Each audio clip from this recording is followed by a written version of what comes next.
के 10 तक सम कर लिए थे। आगे 11 सम देखो क्या है हमारे पास। Find the equation of the line passing through the points 5, -7 and -3। किसी एक लाइन की मुझे इक्वेशन निकालनी है जिसका पासिंग पॉइंट मुझे ये दे रखा है and is parallel to the line of intersection of the planes x - 3y - 5 is equals to 0, 9y - z + 16 is equals to 0। और ये जो लाइन है वो पैरेलल है इन दोनों प्लेन्स के। अगर देखो, अगर कोई एक लाइन है, मुझे अगर उस लाइन की इक्वेशन निकालनी है तो मुझे एक तो उसका पासिंग पॉइंट पता होना चाहिए और एक उसके डायरेक्शन रेशियो पता होना चाहिए। यही है बात। अब मुझे ना ये दे रखा है कि लाइन का पासिंग पॉइंट तो है हमारे पास, मुझे सिर्फ इसके क्या निकालने हैं, डायरेक्शन रेशियोज निकालने हैं। मान लीजिए इसके डायरेक्शन रेशियोज कोई ABC, ठीक है। अगर ABC इस लाइन के डायरेक्शन रेशियोज हैं और मुझे ये दे रखे है कि ये लाइन जो है ना वो इन दोनों प्लेन्स के पैरेलल है। अगर कोई एक लाइन इन दोनों प्लेन्स के पैरेलल है तो अगर मैं देखो एग्जांपल से समझने, ये डायग्राम से समझो, एक कोई प्लेन है उसके पैरेलल कोई एक लाइन है, इसका मतलब ये है कि इस लाइन की डॉट प्रोडक्ट उसके नॉर्मल के साथ 0 के इक्वल होगी। अब फर्स्ट प्लेन जो है उसके नॉर्मल्स क्या है मेरे पास 1, -3 और 0। सेकेंड प्लेन जो है उसके नॉर्मल क्या है, क्योंकि यहाँ पर x कोऑर्डिनेट नहीं है तो इट मींस 0, y कोऑर्डिनेट क्या है 9 एंड z कोऑर्डिनेट क्या है -1। ठीक है।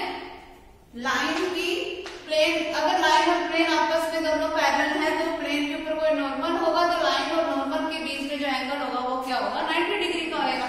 दोनों परपेंडिकुलर होंगे इट मींस कि दोनों की डॉट प्रोडक्ट 0 के इक्वल होगी। अब अगर लाइन के नॉर्मल्स हमारे पास ABC, लाइन के अगर डायरेक्शन रेशियोज हमारे पास ABC है तो उसकी नॉर्मल के साथ डॉट प्रोडक्ट कराओ, it means A - 3B + 0C is equals to 0।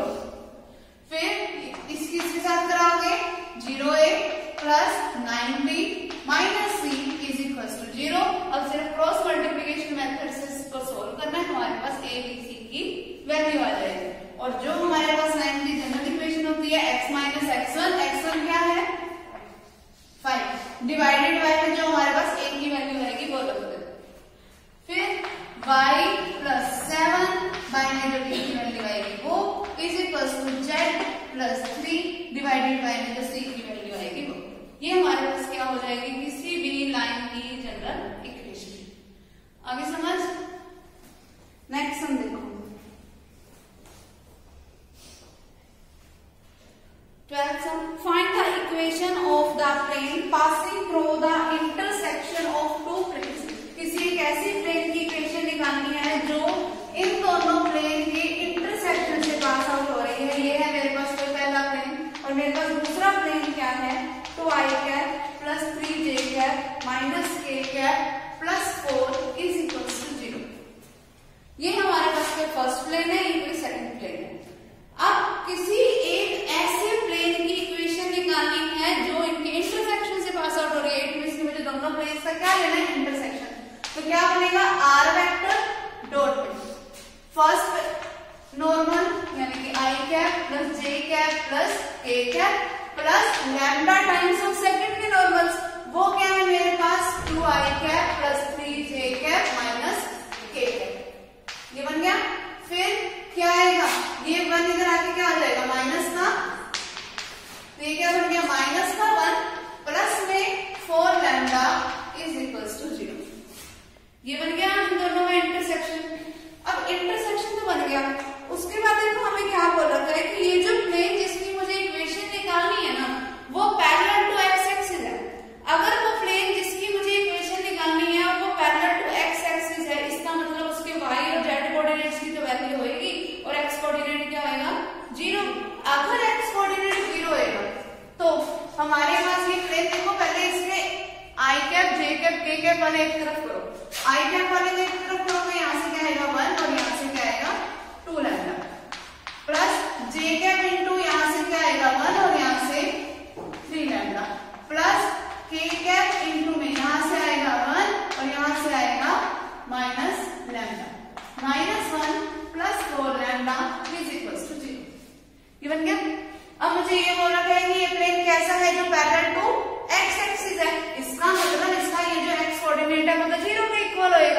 अगर x कोऑर्डिनेट 0 के इक्वल आएगा इसका मतलब 0 के इक्वल क्या होना चाहिए 1 + 2 लैम्डा। अगर 1 + 2 लैम्डा 0 के इक्वल है तो 2 लैम्डा इज इक्वल टू -1 यानी कि lambda is equal to -1 by lambda की वैल्यू आ गई। बस अब यहाँ पर लैम्डा की वैल्यू पुट कर दो, क्या आ जाएगी मेरे पास इक्वेशन ऑफ द प्लेन। आगे समझ। अगर मुझे इसमें बोल रखा होता पैरेलल टू y एक्सिस तो मैं y वाले को 0 रख देती, पैरेलल टू z एक्सिस बोल रहा होता तो z वाले को 0 रख देती। आगे समझ। नेक्स्ट समझ।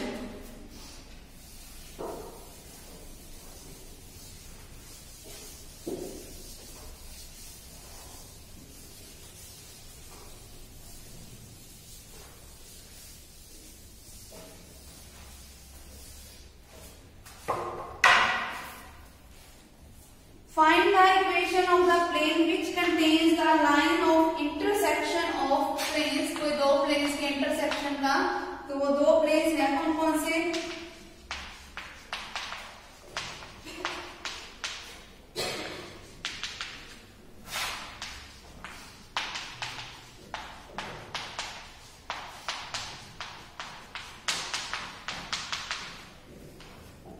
देखो ये दो प्लेन्स है, इनका मुझे क्या लेना है इंटरसेक्शन लेना है और मुझे करना क्या है प्लेन की इक्वेशन निकालनी है। तो पहले तो मैं इनका इंटरसेक्शन का प्लेन फाइंड आउट कर लूं।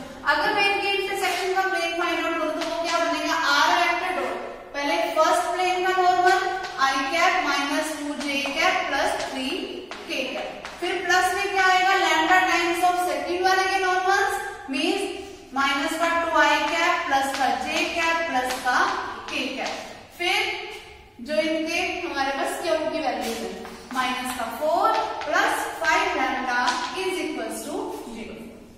ये बन गया।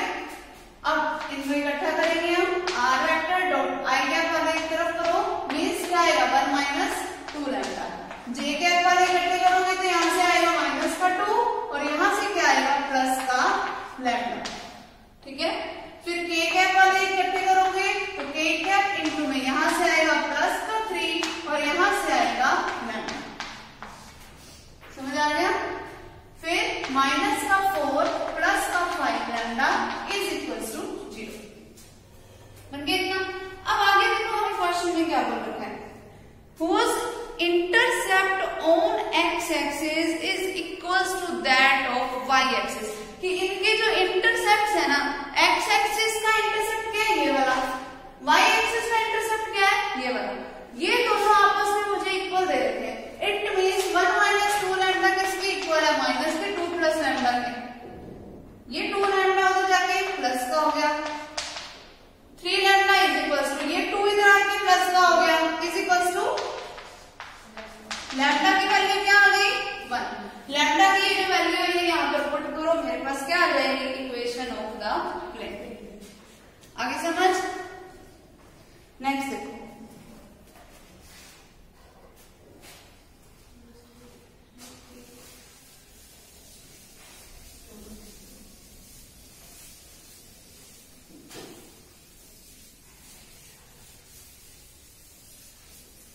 last sum of this exercise, show that the line of intersection of the planes are coplanar, x plus 2y plus 3z is equals to 8 और दूसरा क्या है 2x plus 3y plus 4z equals to 11। अब मुझे ये दो planes दे रखे हैं, मुझे ये बताना है ये शो करके बताना है कि ऐसी लाइन जो इन दोनों प्लेन्स का इंटरसेक्शन होगी वो आपस में क्या है कोप्लेनर है।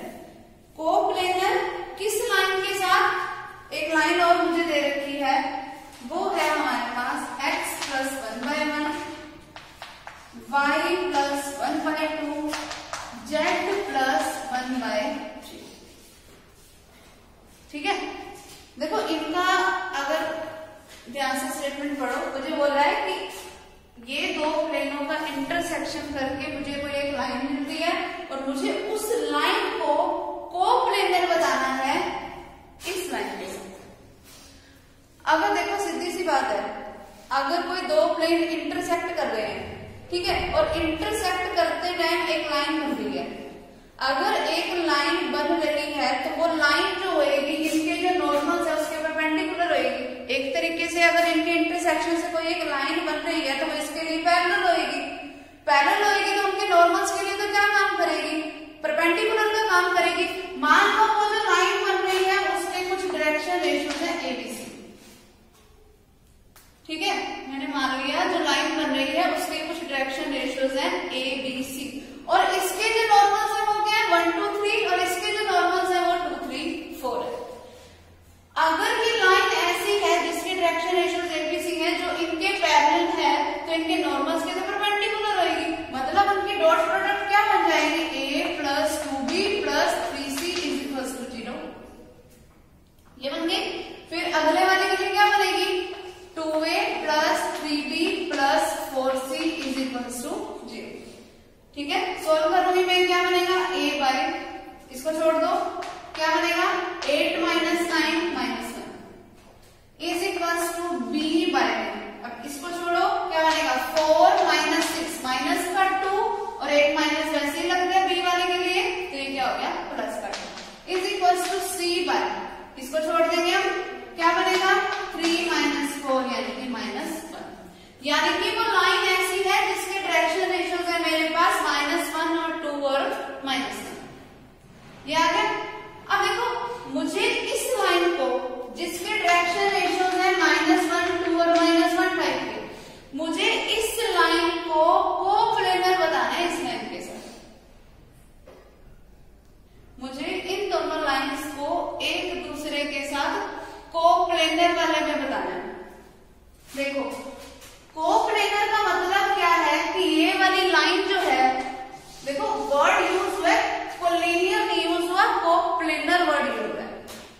इसका मतलब ये वाली लाइन जो है वो इसी प्लेन के ऊपर है, और ये लाइन मुझे मिली जो उनके नॉर्मल्स के साथ जाके बनी थी, क्योंकि मैंने उनकी डॉट प्रोडक्ट को 0 बताई है, ठीक है। अब देखो अगर ये वाली जो लाइन है वो इसके ऊपर है, अब मुझे अगर इनको कोप्लेनर बताना है, मतलब कि ये वाली लाइन इसी प्लेन के ऊपर सिर्फ तब होएगी जब मैं ये जो मैंने लाइन निकाली, जब मैं इनके साथ इसकी डॉट प्रोडक्ट क्या बन जाएगी 0।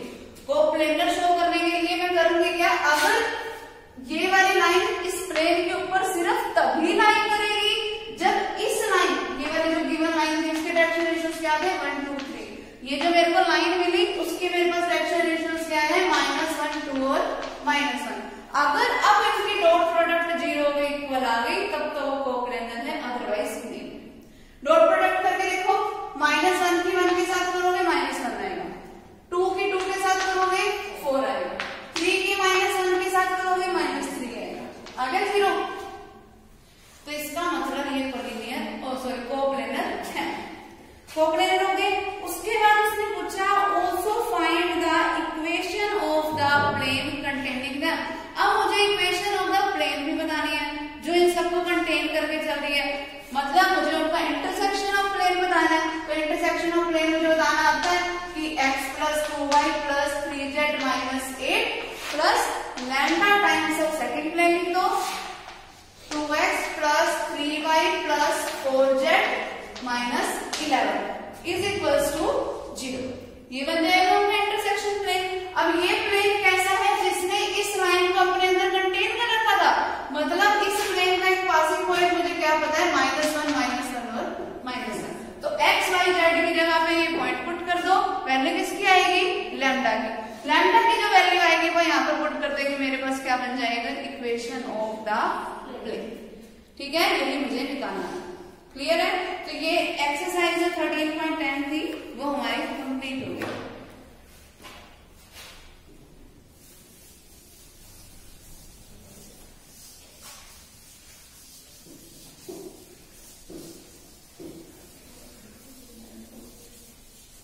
देखो हमारा 13.9 में एक सम पेंडिंग था, वो कर लेते हैं, ठीक है, तो हमारी ये सारी एक्सरसाइजेस कंप्लीट हो जाएंगी। तो 13.9 का वो लास्ट पेंडिंग सम निकालो।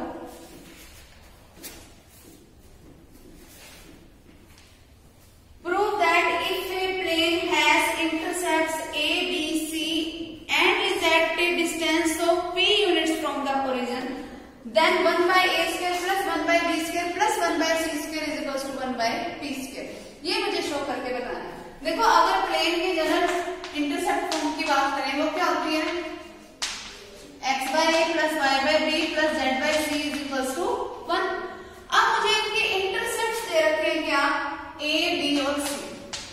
इस प्लेन के अगर इंटरसेप्ट्स a, b, c हैं तो हमारे पास इसका मतलब ये है कि x एक्सिस पे इसका इंटरसेप्ट है a 0 0, y एक्सिस पे इसका इंटरसेप्ट हो गया 0 b 0, z एक्सिस पे इसका इंटरसेप्ट हो गया a, b और c। और अगर मैं कोई एक ऐसा पॉइंट बताना चाहूँ जो इस प्लेन के बिल्कुल सेंटर में है तो मुझे सेंट्रोइड का फॉर्मूला यूज करना पड़ेगा। तो सेंट्रोइड मान लो जिसके कुछ कोऑर्डिनेट्स होंगे कोई अल्फा, बीटा और गामा। तो अल्फा किसके इक्वल हो जाएगा कि तीनों के एक्स कोऑर्डिनेट्स को ऐड कर दो, a प्लस 0/3। तो अल्फा किसके इक्वल आ गया, a/3 के। सेम उसी तरीके से बीटा किसके इक्वल आएगा, b/3 के। गामा किसके इक्वल आएगा, c/3 के। तो a की वैल्यू क्या हो गई, 3 अल्फा, b की वैल्यू क्या हो गई, 3 बीटा, c की वैल्यू क्या हो गई, 3 गामा। ठीक है, ये वैल्यू आ गई मेरे पास। उसके बाद नेक्स्ट स्टेप देखो। नेक्स्ट स्टेप उसने मुझे क्या बोल रखा है कि अगर ये जो प्लेन है अगर हम उसका ओरिजिन से डिस्टेंस मेजर करते हैं ना तो वो डिस्टेंस p आता है। ओरिजिन से डिस्टेंस मेजर करते हैं तब डिस्टेंस आता है p। तो डिस्टेंस फॉर्मूला क्या कहता है कि डिस्टेंस इक्वल टू होगा a vector dot n vector. a vector क्या है यहाँ पर, ओरिजिन। जो प्लेन है उसके नॉर्मल्स क्या है, देखो x का कोएफिशिएंट क्या है 1/a, इसका मतलब इसके नॉर्मल्स क्या है 1/a, 1/b और 1/c टाइप के। और जो इसके लिए क्यू का काम करेगा वो क्या करेगा, आगे समझ। तो अब ये मेरे पास p इज इक्वल टू क्या हो जाएगा, देखो 1/a की मैं मल्टीप्लीकेशन करवा दूंगी इसके साथ 0 के साथ, क्योंकि a वेक्टर मेरे पास क्या है 0, ओरिजिन वाला वेक्टर है। फिर प्लस 1/b की 0 के साथ प्लस 1/c की भी 0 के साथ। आगे समझ। फिर माइनस में क्या आता है, क्यों, जिसकी वैल्यू क्या है 1। और फिर हम इसका क्या ले लेते हैं, मॉड डिवाइडेड बाय में अंडर द रूट ऑफ क्या होता है, नॉर्मल के कोएफिशिएंट का स्क्वायर का सम आएगा, यानी कि 1/a² plus 1/b² plus 1/c। आगे समझ, ठीक है। अब अगर हम इसे सॉल्व करें, ये तो सारा 0 हो गया, 0 हो गया ना ये सारा। तो it means that p is equal to क्या हो गया, -1 का मॉड लेंगे प्लस का 1 आएगा, डिवाइडेड बाय में root of 1/a² plus 1/b² plus 1/c²। Now taking reciprocal 1/p is equal to under the root of 1/a² plus 1/b² plus 1/c²। Now scaling both sides, 1/p² is equal to 1/a² plus 1/b² plus 1/c²। ये result मुझे proof करना, ठीक है, clear है बस। तो अब ये हमारी 13.9 भी कंप्लीट हो गई, 13.10 भी कंप्लीट हो गई। अब एक एक्सरसाइज हमारी और पेंडिंग है 13.3 एंगल बिटवीन टू लाइन्स, वो हम कल नेक्स्ट टाइम करेंगे, ठीक है।